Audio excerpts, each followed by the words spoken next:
ഞാനും എൻ്റെ മോനും കൂടി ഒരുക്കിയ പൂക്കളം ജീവിതത്തിൽ ആദ്യമായിട്ടാണ്. മോന് എൻ്റെ കുട്ടിക്കാലത്ത് നിറച്ച് പൂക്കളം ഉണ്ടാക്കും ഞങ്ങൾ. തലേ ദിവസം തന്നെ ഈ ചേമ്പിലെ കുമ്പിൾ ആക്കിയിട്ടും പേപ്പർ കുമ്പിളൊക്കെ ആക്കിയിട്ട് പൂക്കളം പിടിക്കാൻ പൂക്കൾ പറിക്കാൻ പോകും. അപ്പോൾ അവിടെ ഗുരുവായൂർ ഒരു കോന്നംകണ്ടം ഉണ്ടായിരുന്നു. ആ കോന്നംകണ്ടത്ത് വീരഭദ്രൻ്റെ അമ്പലം, ആ വീരഭദ്രൻ്റെ അമ്പലത്തിൻ്റെ മാട്ടമുണ്ട്. ആ മാട്ടത്തിൻ്റെ മുകളിലിങ്ങനെ വയലറ്റ് പൂക്കൾ, ഇങ്ങനെ ഒരു കോലിൻ്റെ മുകളിൽ നിറയെ വയലറ്റ് പൂക്കൾ. ആ വയലറ്റ് പൂക്കളായിരിക്കും ഞങ്ങളുടെ പൂക്കളത്തിൽ മേജർ സ്പേസ് ഓക്യുപ്പൈ ചെയ്യുക. ആ പൂക്കൾ പറിക്കാൻ പോകുമ്പോൾ ഞാനും എൻ്റെ സഹോദരിയും എൻ്റെ ചേട്ടനും ഒക്കെ കൂടി ഒരുമിച്ച് പോകും. അയലൊക്കത്തെ കുട്ടികളൊക്കെ കൂടി സ്കൂളിൽ വിട്ട് വന്നു കഴിഞ്ഞാൽ ഈ കുമ്പിളുമായിട്ട് ഞങ്ങൾ ഇറങ്ങി. ഏറ്റവും കൂടുതൽ പൂക്കൾ സമാഹരിക്കുന്ന ആൾക്കാരെ ഭയങ്കര ഹീറോയിനൊക്കെ ആയിട്ട് ആണ് നിൽക്കുക. അപ്പോൾ അവിടെ പാടുമ്പോൾ ഒരു വായ നോക്കി ചെക്കനുണ്ട്, അതിങ്ങനെ പാടും.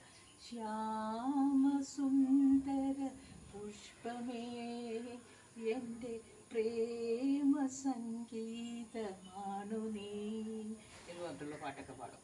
അപ്പോൾ ഞങ്ങൾക്ക് ആകെ ഇറിറ്റേറ്റഡ് ആവുക. അതൊക്കെ ഇപ്പം അത് ആലോചിക്കുമ്പോൾ ഒക്കെ ചിരി വരുന്നു. പണ്ടത് കാണുമ്പോൾ അവനെതിരെ കംപ്ലൈൻറ്റും ദേഷ്യമൊക്കെ വായപൊത്തി ഞങ്ങളെല്ലാവരും കൂടി വായപൊത്തി ചിരിക്കലൊക്കെ ഉണ്ടായിരുന്നു. അങ്ങനെ ഒരു സുവർണ കാലഘട്ടം പോയി.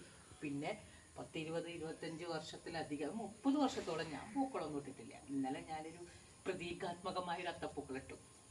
അപ്പോൾ എൻ്റെ മകൻ ധാർവിക്കും കൂടി ഈ കസ്റ്റം പരിചയപ്പെടുത്തി കൊടുക്കണം. ഞാനിനി അധിക കാലമൊക്കെ നമ്മുടെ കാലങ്ങളൊക്കെ ഇങ്ങനെ അറിയില്ലല്ലോ.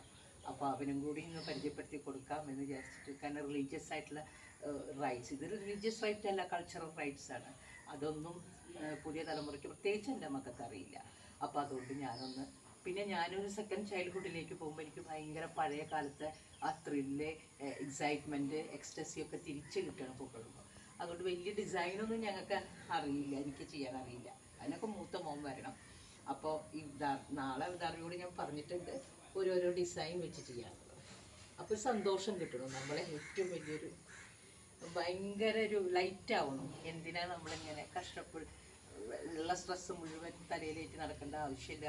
ആ നടന്നതൊക്കെ വെറും മൂടത്തരം എന്ന് തോന്നിപ്പോടുമ്പോൾ ഇങ്ങനെ കൊച്ചു കൊച്ചു കാര്യങ്ങളിൽ സന്തോഷം കണ്ടെത്തുക, കൊച്ചു വലിയ കാര്യങ്ങൾ ചെയ്ത് നമുക്കും സന്തോഷം കിട്ടുക, ചുറ്റുള്ളവർക്കും സന്തോഷം കൊടുക്കുക.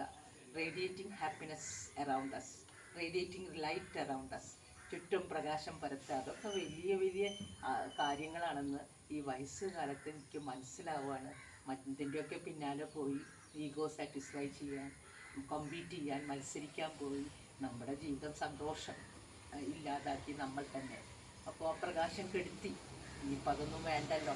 ഇനിയൊന്നും നിർണായകങ്ങളില്ല, നിമിഷങ്ങൾ മാത്രമേ ഉള്ളൂ എന്ന തിരിച്ചറിവിൽ ഞാനിതാ പൂക്കളം ഉണ്ടാക്കി. ഞാനും മകനും കൂടി, രണ്ടാമത്തെ മകനും കൂടിയിട്ടാണ് ഇത് ഒരുക്കിയത്. അവനും കുറേയൊക്കെ ലൈറ്റായി. കാരണം പണ്ടാണെങ്കിൽ അവൻ ഈ ഫിലോസഫി തലയിലേക്ക് വെച്ച് ഒന്നും വരില്ല. ഇപ്പോൾ അവനും എൻജോയ് ചെയ്തു. ഞങ്ങൾ വളരെ സന്തോഷത്തോടു this will be the happiest moment and this is the happiest moment when we turn back. അവനെക്കുറിച്ച് ചിന്തിക്കുമ്പോൾ അമ്മയോടൊപ്പം പൂക്കളം ഇട്ട ഒരു ദിവസം എന്തായാലും അവൻ്റെ മനസ്സിലുണ്ടാവും. ഞാൻ എൻ്റെ കൂട്ടുകാരൊപ്പം കുട്ടിക്കാലത്ത് എൻ്റെ കുട്ടികൾക്ക് നല്ലൊരു ചൈൽഡ്ഹുഡ്, ബ്രൈറ്റ് ചൈൽഡ്ഹുഡ് സമ്മാനിക്കാൻ എനിക്ക് കഴിഞ്ഞിട്ടില്ല. പക്ഷേ എനിക്ക് ഞങ്ങളുടെ കാലഘട്ടത്തിൽ എല്ലാവരും ചൈൽഡ്ഹുഡ് ഒരുപോലെയായിരുന്നു. പാരൻസ് ഒന്നല്ല ചൈൽഡ്ഹുഡ് നമുക്ക് ഹാപ്പിയാക്കുക. നമ്മുടെ ചുറ്റുപാടുകളായിരുന്നു അന്നത്തെ കാലത്ത്. എല്ലാവരും കൂടെ ഒരു ടുഗദർനെസ് ഉണ്ടായിരുന്നു. അപ്പോൾ അത് മിസ് ചെയ്യണമല്ലോ. അപ്പോൾ എല്ലാവർക്കും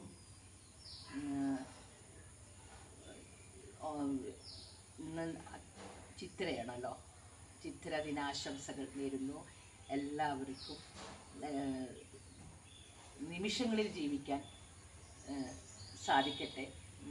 നിറവിൻ്റെ നിമിഷങ്ങളാൽ ദീപ്തമാകട്ടെ ജീവിതം എന്ന് ഞാൻ ആശംസിക്കുന്നു. നന്ദി, നമസ്കാരം.